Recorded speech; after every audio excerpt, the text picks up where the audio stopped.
Hello everyone. This is a very warm welcome from Dr. Vishwas Acharya, Age Dental PG, to all the MDS aspirant to NEET MDS quick revision session.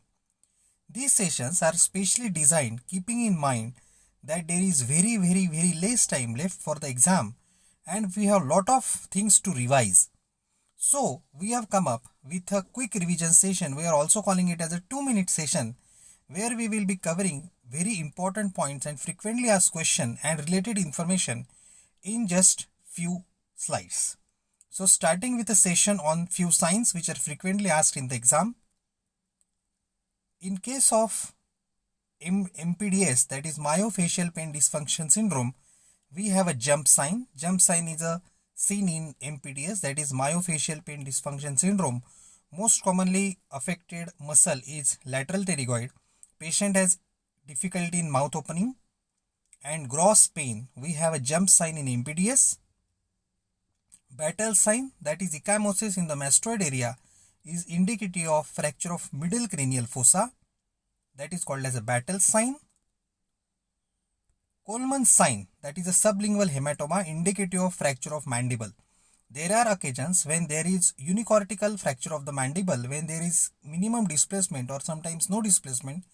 The occlusion is not deranged, but how will you diagnose that there is a fracture of the mandible is by the sublingual hematoma. This sign is called as Coleman's sign. Hanging drop appearance, very frequently asked question. The eyeball, the orbital content in the maxillary sinus on the radiograph is, in case of blowout fracture, this is very well shown that how the orbital content goes into the maxillary sinus, and it is called as hanging drop appearance, that is seen in orbital fracture. The nasal bone fracture is also called as open book fracture. Open book fracture seen in nasal bone fracture. Exophthalmos. Exophthalmos in case of thyrotoxicosis is due to deposition of fat in the floor of the orbit. So far as the orbital walls are concerned, the medial wall is thought to be the weakest wall, followed by the floor of the orbit.